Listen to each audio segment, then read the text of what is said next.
Hi, everyone. Tonight I have Chocolate to say hello in his big blue eyes and his there he's got his little mask on and he's got sky blue eyes in there and he is the most wonderful creature. It's they're both so big now it's hard to have both Fluffy and Chocolate at the beginning. So I thought I would start out with Chocolate is sort of like a sphinx.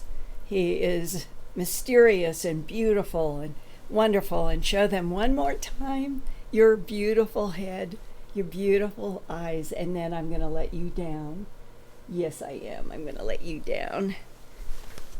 So Chocolate is just this wondrous brother to Fluffy, the white one that you all have seen going back and forth on the library shelf the last couple of shows that I never knew what he was doing, and I've watched it and it's really funny. And he is a clown and is one of those cats that makes you laugh.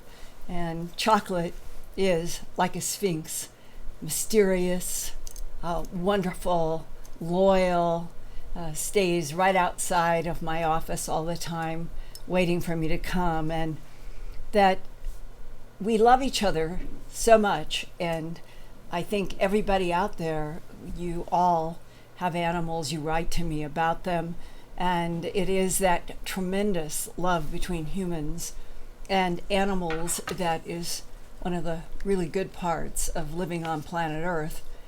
And so it is sad tonight that I lead off with news this week of more cat mutilations and large animal mutilations in places ranging from Thurston County in Washington State west of Mount Rainier National Park.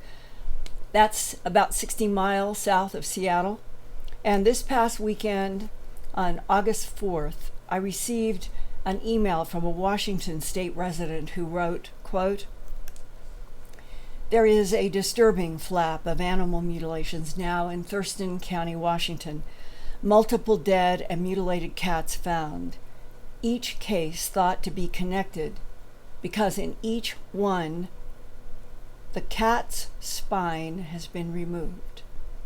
5 of the cat mutilations were in the city of Olympia," close quote.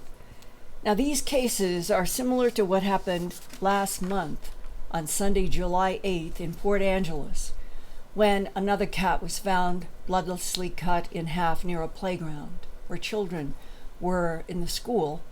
And then the next day, they found this half cat right next to the playground.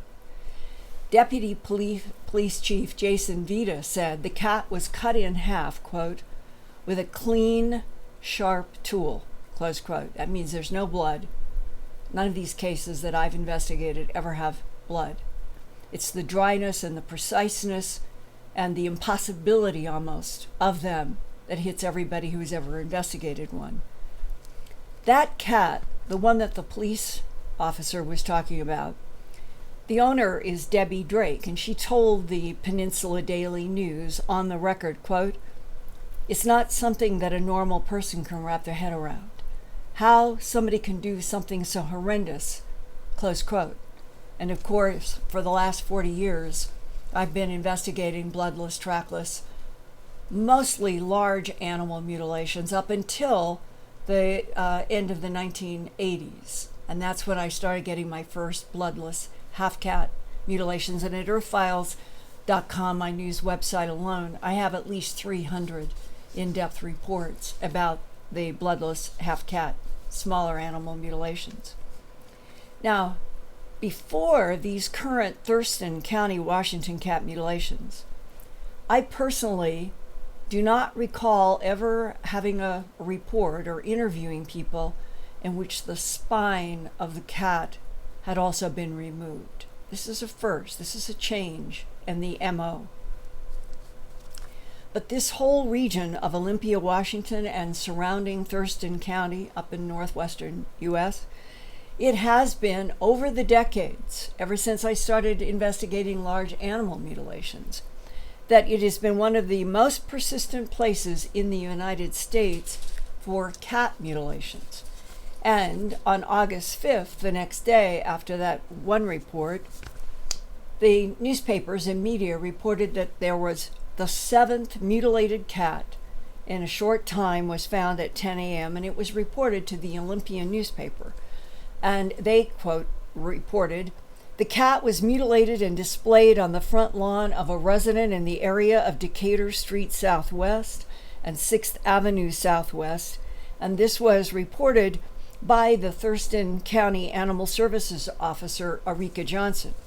After the residents found the cat, they bagged it and put it in the garbage before it was recovered. Now, a necropsy was set for Monday, August 6th on this cat at the Steamboat Animal Hospital. As soon as I know the results, so hopefully I'll have them by next week, I'll report them. 7 mutilated cats now have been in the Thurston County records since October 2017. 3 have been found in the same Decatur Street Southwest area, like this current 7th cat. 3 more were found in Lacey and 1 in Tumwater. Officer Johnson said the Tumwater cat was cut in half, close quote. There was no blood.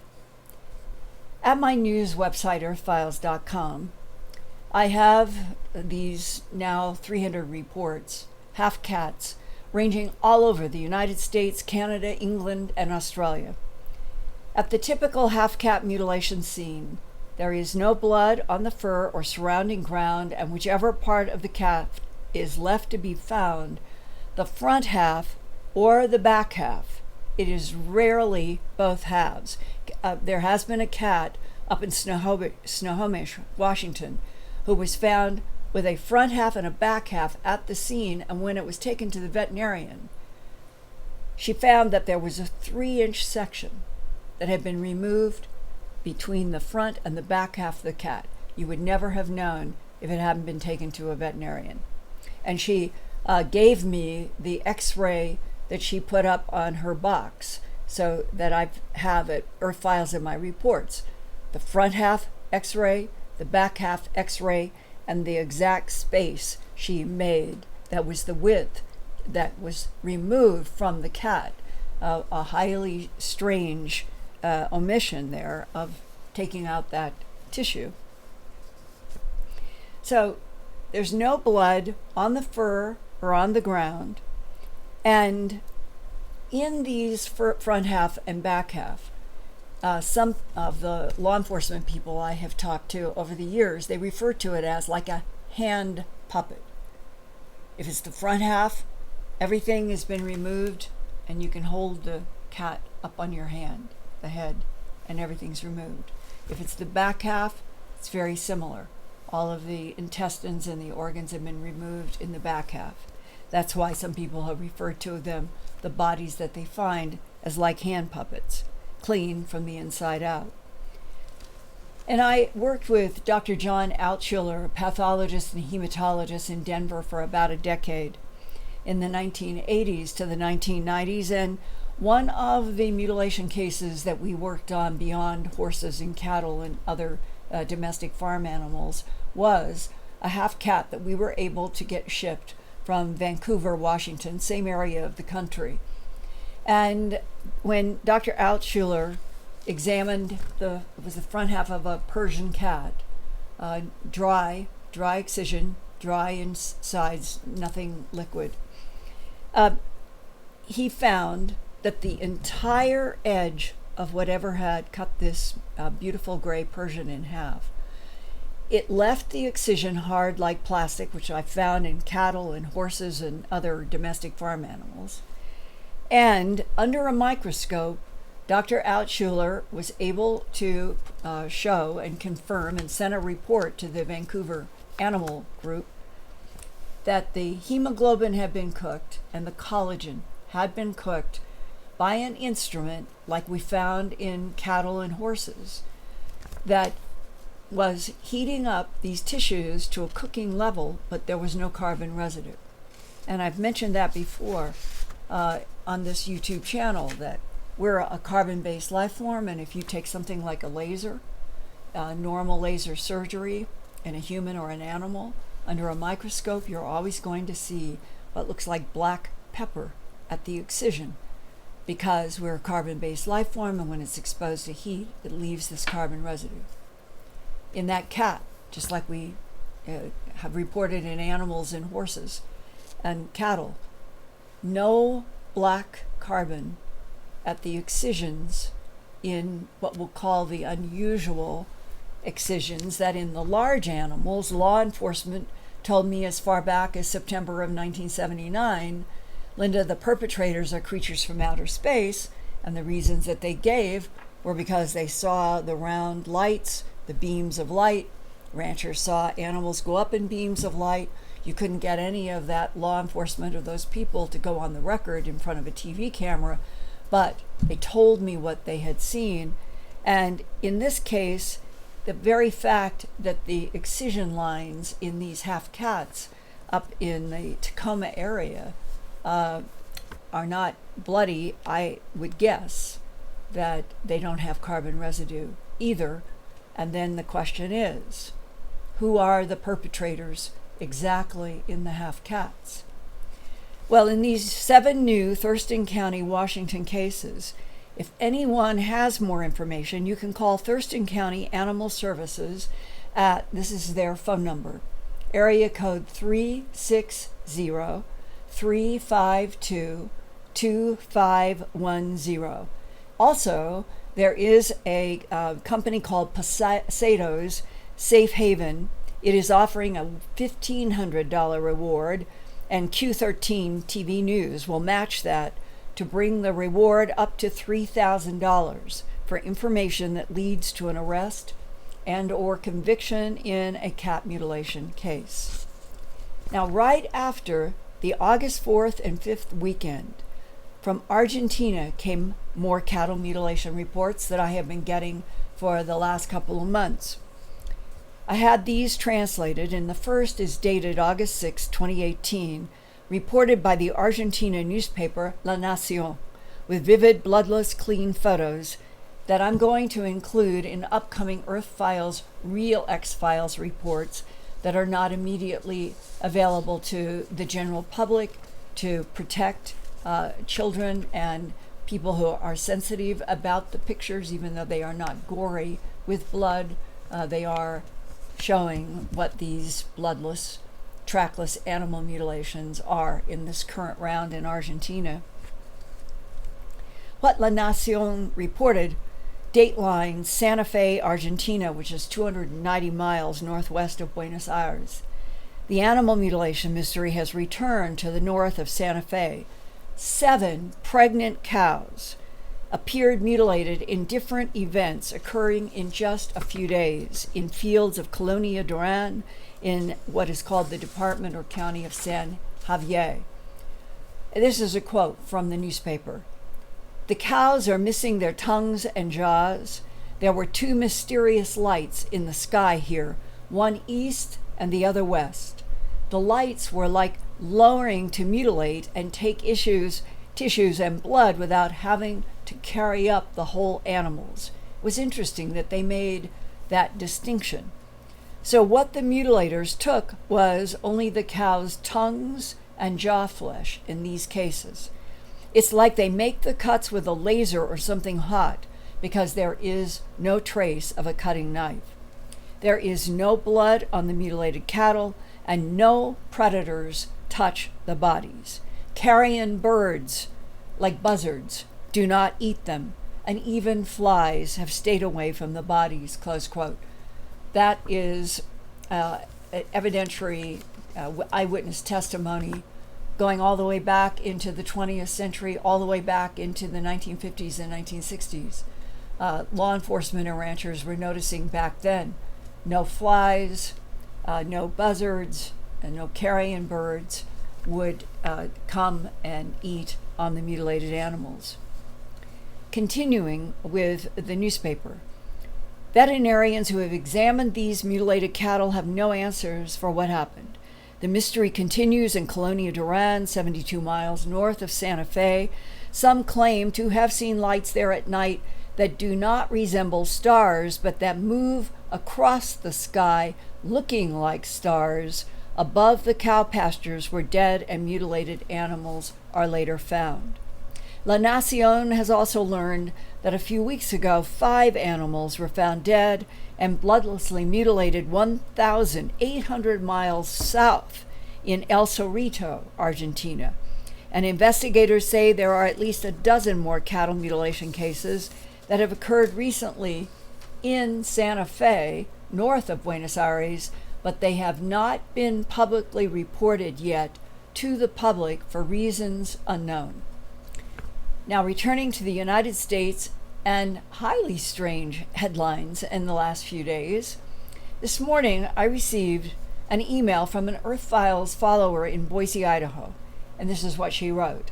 Hi, Linda. Yesterday, our local Boise news station reported people in the town of Cuna were experiencing a mysterious smell in the past few days that officials cannot explain, and it is not a gas leak. Here is a quote from the August 7th, 2018 Idaho Statesman under the headline, Cuna stinks. No, seriously, there's a mysterious smell in town perplexing authorities. And it goes on. A mysterious odor in Cuna and southern Ada County has locals feeling down in the dumps. Over the past 2 days, the Intermountain Gas Company has received more than 100 phone calls about a gas smell in various areas around Cuna, according to a release from the Cuna Fire District, but it is not a gas leak. And then the writer to me says, I discovered also that in West Valley, Utah, at the same time, the people there are reporting a putrid smell in the area. In what may be an even more maddening mystery than the unexplained boom sounds, residents in a city of Utah called West Valley say that they have been tormented by an unidentified odor for over a year, close quote, that authorities cannot find and get rid of. This August 2nd report out of West Valley, Utah said, new complaints surface over this bad smell drifting into the West Valley City, Utah neighborhoods. And these new complaints that are reoccurring provoked resident Jason Brierly to say, quote, when you smell it, you know it's that awful smell. It was everywhere. So I even went inside the house because it was like, holy cow. West Valley City spokesperson Sam Johnson said the city received as many as a dozen new complaints about these bad odors recently, but other neighbors have been saying that these kinds of strange odors have been reoccurring. However, Johnson said that there's only one company that deals with human waste processing that they could find that might explain this, but the company vehemently denies that it is responsible. And so far, spokespersons for the Utah Department of Environmental Quality and Salt Lake County said that in their investigation, they are still not prepared to comment on the matter, and they said that they need more time to look into this issue, close quote. While frustrated neighbors say that whatever this is comes and goes and has for over a year, and they don't understand why authorities cannot find the source and close it down. Well, it isn't just Utah, and it isn't just southern Idaho. The Earth Files viewer contacted me this morning. She found another headline, August 6th. We're talking now on August 8th, so a couple of days ago. This is in Baton Rouge, Louisiana. Strange smell reported near Airline and Prescott regions of Baton Rouge, but no gas leak found. So far, the Baton Rouge Fire Department has not been able to find the source. The hazmat teams say they searched the area of Airline Highway near Prescott Road and Evangeline Street in Baton Rouge for about 6 hours, and the crew was never able to find the source of the odor, which they described in their investigation as smelling like garlic mixed with strong chemicals, close quote.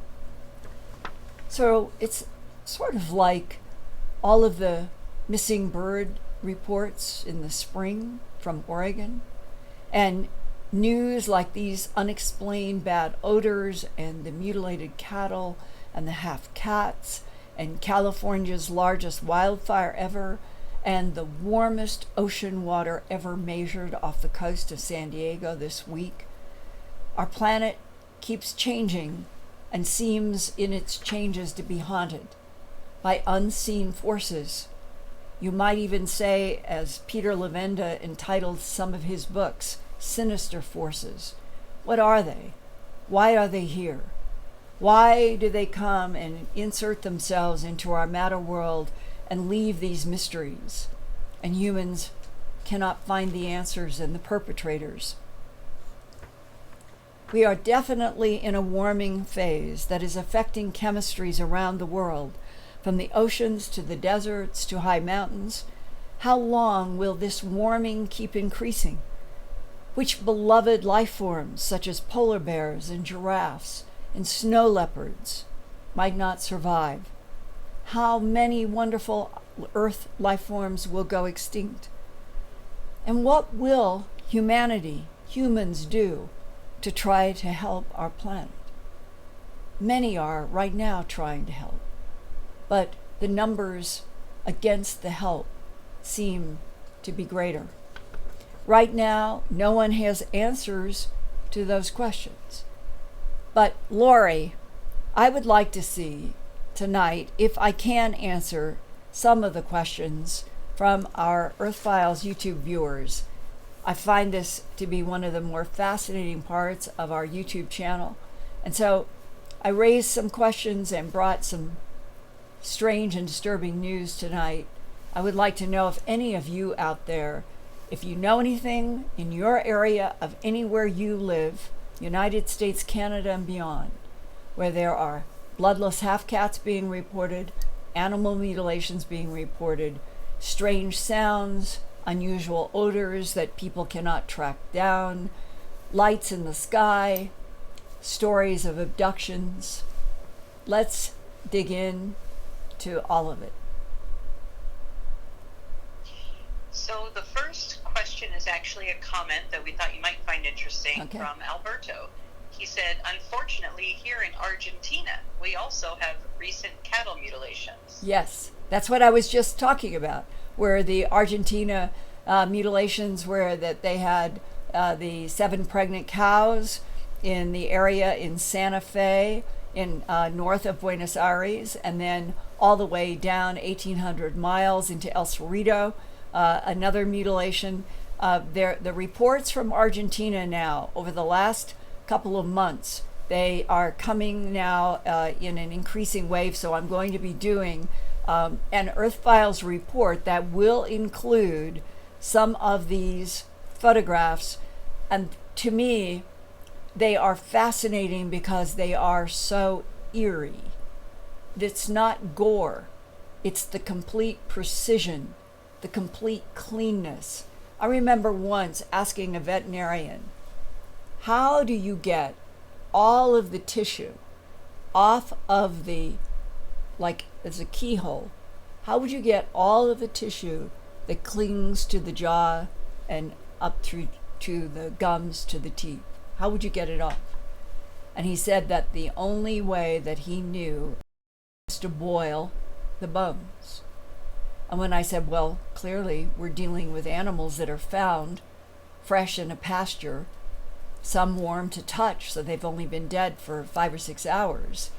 And when the bones are this clean bone, nobody's boiled the bones. And that vet, I still remember saying to me, yeah, Linda, it's one of the things that I puzzle over, because I don't know how you get bones so clean in a jaw without boiling it. And yet, you will see in some of these photos that I'm going to be posting how precise and clean these excisions are on the cattle in Argentina. Lori, let's go on to another question. So the next one is, what is the weirdest mutilation that has been brought to your attention or that you have seen personally? The weirdest is at Earth Files. I believe it was 2015 or 2016. You can Google in myearthfiles.com Petersen, Petersen, or Hagler, Haigler, Haigler, Nebraska. And that is a cattle raiser. He came to me 3 or 4 years ago.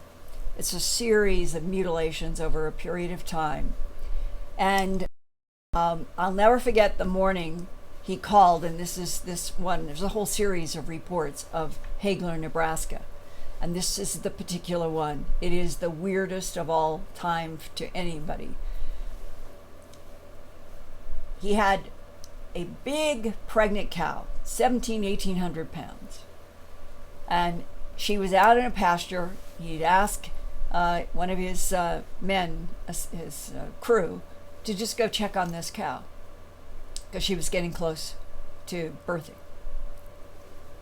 And he calls me and says, Linda, you will not believe this huge pregnant cow we just found this morning. And her nose is dropped down, straight down into a hole that's only about this big.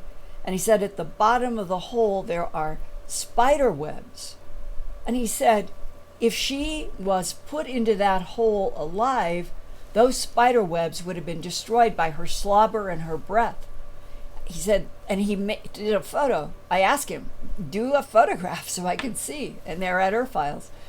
And he said when they had to get some heavy duty car or Jeep and rope her and pull her out of the hole because she was lodged nose first so tightly. But that's when they found that the spider web was perfect, and he took that picture. So they're trying to, how else? She had to be dropped straight down from above, nose first, into this like a gopher hole. And her body, then her neck came and curved, and her big, huge, pregnant body is laying with the head arched down into this hole. And he took a lot of photographs of this, which are in my Earth Files report. And again, none of it is gory. We're not talking about fluid and torn flesh. And no, the animal mutilations are the opposite. They're precise, they're bloodless. And in this particular case, a serrated edge. Think of pinking shears. For those of you who have ever sewn, those pinking shears that you cut and it makes the triangular edges.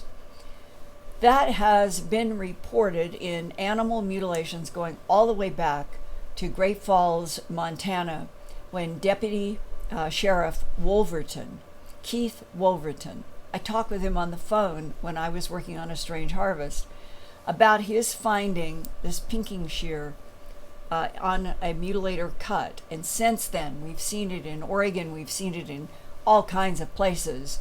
And in the Haigler, Nebraska, on the Peterson Ranch, this big pregnant cow, where some of the tissue had been taken around her udder and around the vaginal rectal area, it was serrated. So in terms of, if you want to say, is this a case that proved that a big, heavy 1,700, 1,800 pound cow, there was only one way to explain what happened, and it has to be that it was dropped head first. Well, that fits into all the other forensic work that I have done. So a soil compression test that I worked on with biophysicist W.C. Levengood. It was up in Montana, and I flew up there. There was a television crew that wanted me to investigate a series of mutilations. And the one animal that the law enforcement and I and the ranchers, we all went to, it was very clear, because I've learned when you walk, you come up and you go around like maybe yards out, and you're looking for all sorts of things, and you take photographs in your circles as you come into the animal before you step on anything. So while I'm in the process of doing that, it was very clear that there was a slight crater, and we measured it. It was almost 3 feet from where the cow, in this case, this was a steer, a male, was lying about, the haunches were 3 feet from where there was this crater. So talking with Dr. Levengood by phone about it, he said he wanted me to take measurements and gather the soils in plastic bags, and they did soil compression tests, and it proved that a weight that was equivalent to this animal's body had been dropped, and there was an altitude that it had to have been up, I can't remember now, 100 feet, 200 feet minimum, dropping down to create the crater that was right back 2 or 3 feet from the haunches of the mutilated animal. So in doing that scene and doing all that work with the law enforcement, the description was the animal is dropped, bounces, and it was stubble. It wasn't like they were in a big pasture deep field. It was stubble. It had been cut. So the animal wasn't slowed down by tall plants, and the animal hits and then lands in a bounce.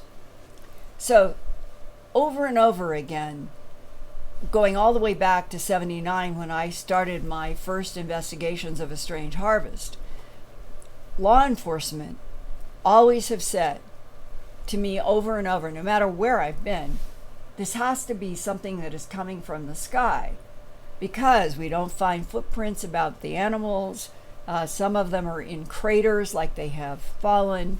The Peterson Ranch in Hagler, Nebraska, almost is like a proof demonstrating for us, almost like something said, you want proof that this is happening from the sky? We'll put this big heavy cow down, straight down into this narrow hole. And that is sort of the landscape of why it's not gory. The investigations and the research become quite fascinating around the fact that you can't walk away from, that something really, really strange has interacted with thousands and thousands and thousands of animals since the beginning of the 20th century, at least by the 1950s, and one case in Australia in 1911. And that the MO, no matter whether it's a big animal or a small animal, is no blood, often no tracks, and with the highly strange, and this is the third part that is the highest strangeness of all the mutilated animals, the removal of something like the large heart from inside of a male or a female grown cattle, horse, whatever, and there's no excisions on the surface of the body. I've described that before. And those are the cases that have always separated out the animal mutilations that I have investigated from anything else that falls into the category of what the government's mantra has been for decades: oh, it must be predator, disease, or satanic cult.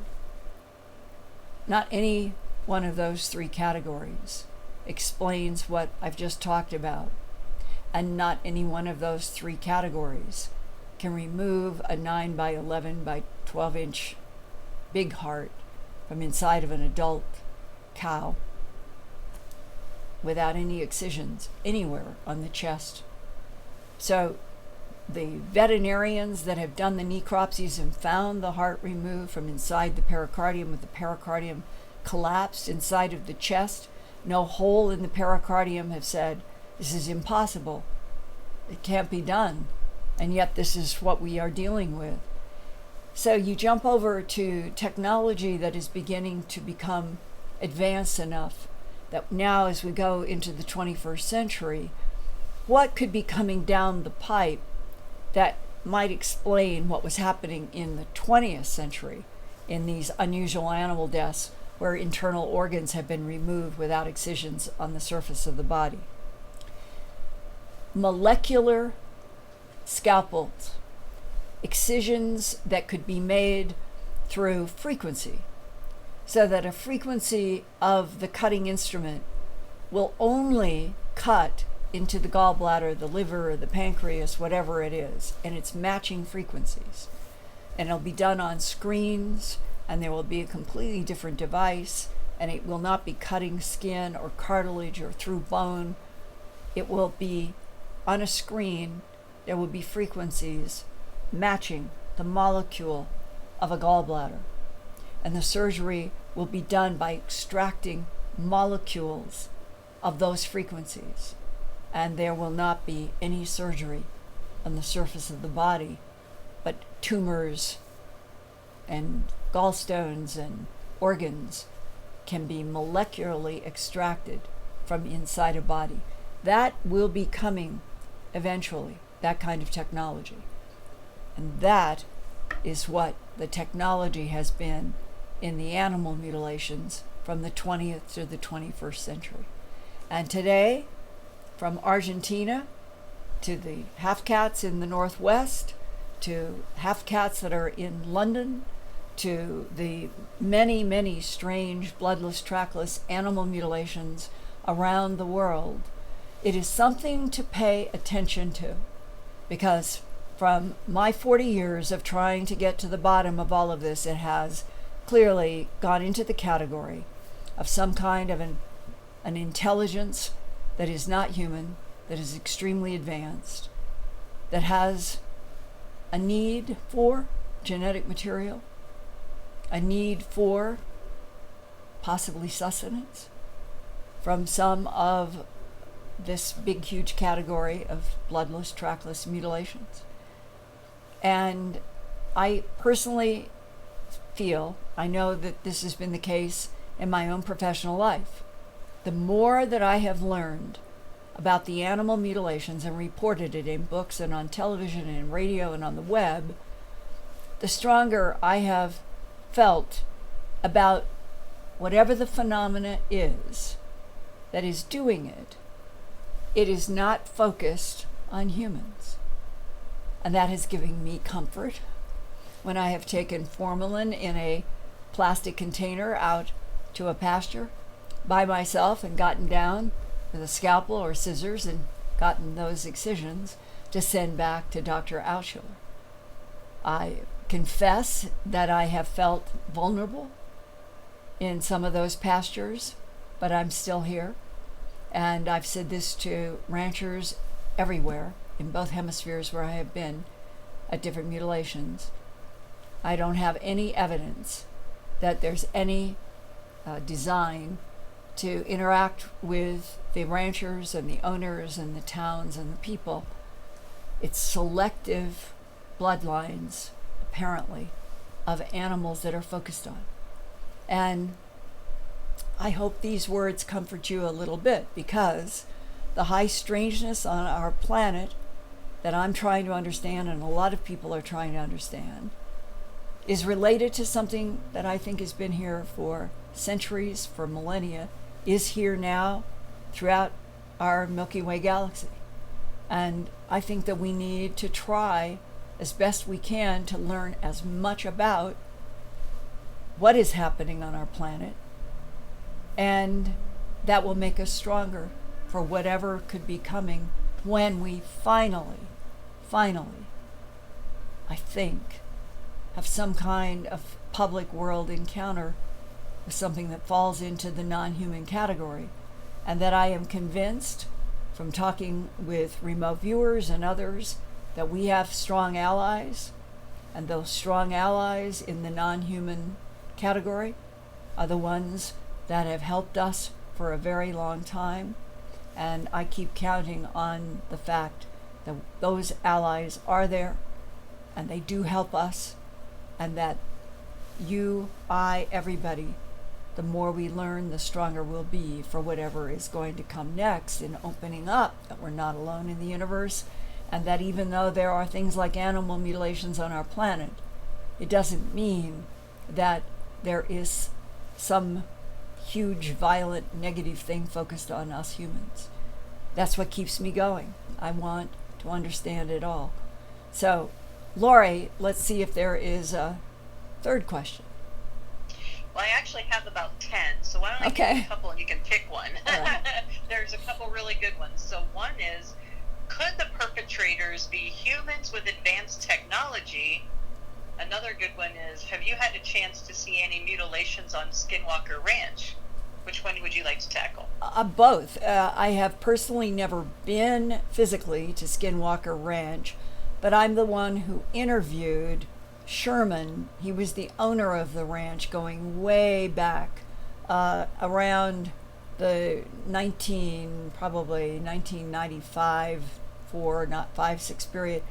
And that interview that I did with Sherman, the owner of that ranch, included his details about the red glowing lights that were in the kitchen and in the house and out in the yard, and that he and his wife and the kids had come to the point where they were convinced that these red lights monitored everything that they did, and his wife was enraged and wanted them to go away, and that because one night she was really upset.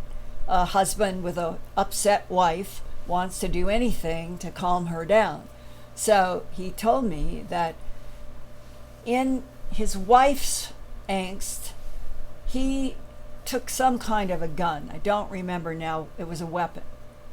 And I'm pretty sure it was a hunting rifle of some sort, because I remember he was describing that he was looking through the scope and that he could see some kind of a craft with lights in silhouette. It was night, out in his property.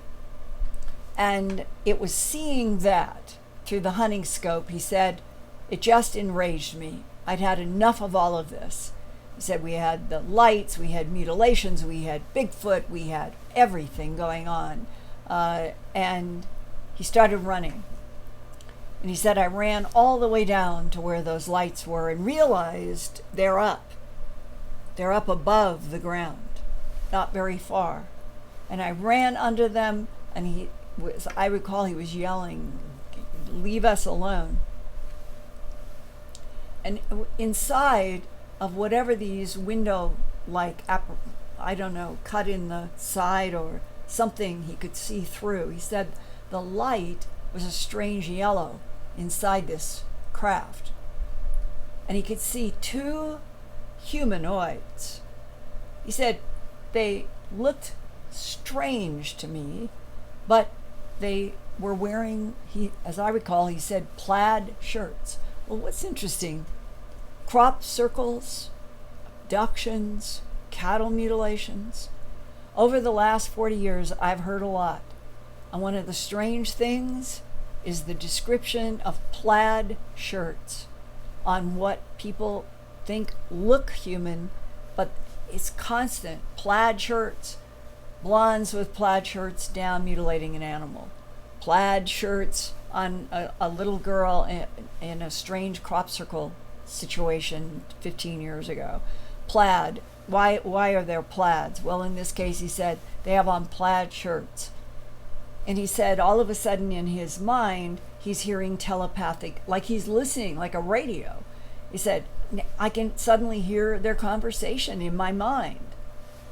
And he said, one of them is saying, well, should we explain to him what we're doing? And the other one, he hears, says, no, there's no point in trying to explain. He would never understand, ever. So he reported that to me, and I put it on the air, on either Dreamland or Coast to Coast with Art Bell. And Robert Bigelow in Nevada, in Las Vegas, was listening to that broadcast. And that was what led to Robert Bigelow going and calling up Sherman. And I think Robert Bigelow called me for the phone number. And then he called up Sherman, and they made a deal, and he bought that ranch that became the Skinwalker Ranch investigation. So I have a link to it in that regard, but I've never been there to experience all of the strange. Is it because there is some kind of a magnetic anomaly at that latitude and longitude where that ranch is? Is it magnetic anomalies around this planet that are the key to why various places are haunted, as John Keel said, really, truly haunted, and 10 miles down the road, they won't have any of these experiences. It could be something like that. And Lori, tell me the first part of the question again. Sure, let me get that for you. The first part was, do you think that it could be humans with advanced technology?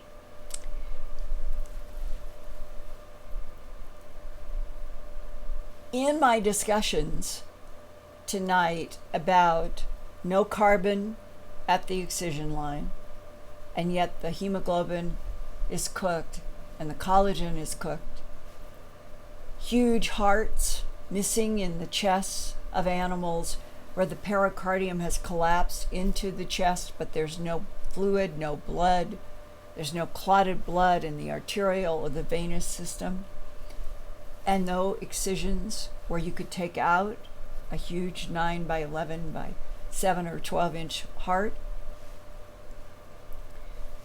The craters next to bodies where the animals have dropped heavy to the ground and ended up bouncing. The lack of tracks in face powder, thin dust. Colorado has that, New Mexico, these states that get very dry in the summer and the fall. When you come up around an animal and there's no tracks around it, including its own. And this was happened to me up in New Mexico, in the Mora area. And I called up a rancher that he'd had several mutilations, and he had a fresh one. And I got the call, and I was in the state of New Mexico and other investigations, and I got there very quickly. And he met me. We drove as far as we could in a Jeep, and then we got out, and we had to walk about 300 feet, about the length of a football field, from the closest place that we could park. And you could see the cow lying in his pasture. And as I'm walking next to this rancher, up toward that mutilated cow, we see a coyote doing just like there was a glass wall. It was pacing rapidly back and forth, maybe 10, 12, 15 feet, because we're coming this way, the coyote's on the other side of the animal. And as the pacing was getting faster and faster, and it just exactly like there was a glass wall. And the rancher said to me, this isn't the only time I've seen this. He said, it's like whatever is doing these mutilations, it leaves some weird thing, and the coyotes, the wolves, the bears will not go past this invisible wall. And as we got up to about maybe 30, 40 feet from the animal on our approach, the coyote that seemed so frantic about getting to the body but going back and forth in this like a glass wall took off because we humans were there. All of those pieces, they are to me evidence that does not ever fall into the category of predator disease or other humans using what advanced technology that can remove a big heart out of the chest of a large animal, and there's no excisions. It's only the veterinarians doing the necropsies, in which they have to cut into the animal to investigate what is there and find the heart is missing inside of the pericardium, and the pericardium has no cut. This is where it swings back to molecular surgery, which on this planet we don't have yet. So that's why, no, not humans. I think when law enforcement, all the way back in the 50s and 60s, law enforcement was saying, when I got to talk with the deputies and the sheriffs in '79, they're talking back into the 50s and 60s. This has been coming from the air for a long time, and we've come to the conclusion that we're dealing with creatures from outer space. But the issue is, which ones? Why? Are they based on this planet underground somewhere? Are they based in the solar system? Are they moving interdimensionally? Who and what and why? Agendas and types. That is what I would like to know a whole heck of a lot more about. So, Lori, what about another last question? All right. Here is a little bit of a switch up on the topic. Okay. Linda, I have a question. Over a year ago, you did a story on a U.S. Army sergeant who got alien messages via binary code in dreams. Yeah. Has there been anything new on that story? His wife got so scared of it and wanted it to stop that the last time I talked to him, he said, I still get zeros and ones periodically, but he said it's just, my wife can't take it, and he said, let's just stop doing the writing in the notebooks and stuff for a while. So I don't know if I will ever hear from him again. This was an extraordinary case, and the notebooks that he had, the zeros and ones that were translated by the Navy captain and by the geneticist PhD, he didn't ever argue with it. And I think one of the most interesting parts of that entire case was the translation that we got in what appeared to be a couple of words in Sumerian and other words in Akkadian, and that the translation loosely was Nabu, the third in line behind Enki and Enlil of the Anunnaki, was returning in a chariot. If that came to be, what would it be like if, maybe not mythological, maybe real, full-blood extraterrestrials that are the explanation for the Anunnaki on Earth and the Sumerians on Earth, that went away for reasons unknown after apparently having atomic wars on this planet? What would it mean if any of those old ancient gods that are really not gods at all came back? What if they came back in the 21st century? What would they look like then? What would their return on a planet like ours that is moving out into our solar system with the goal of having Space Force that can take on something of a military nature? Would the return of the Akkadian or Sumerian or Anunnaki gods, would they come to have war, or would it be the return to shake hands? That would be something.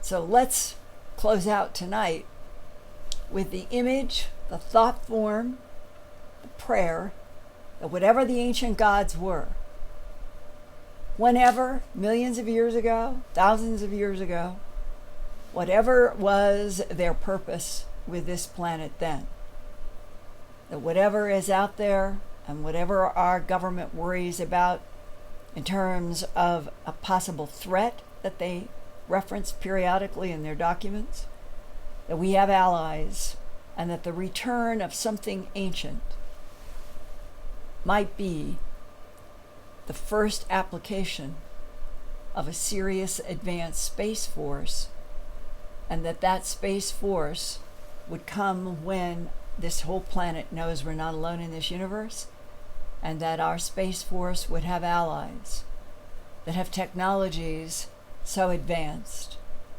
that if Nabu or any of those ancient gods returned, we would be stronger, we would have more education, and we would have more technologies from allies to handle it. That is what my own thought form is that we're going to survive this century. We're going to continue to evolve as a human species, whether we start making cyborgs to go into space. The humanity on this planet is still going to have animals that we love, humans that we love and cherish, and that best part of being human is what will prevail and get us through what could be a strange up and down century. And on that, I love you guys.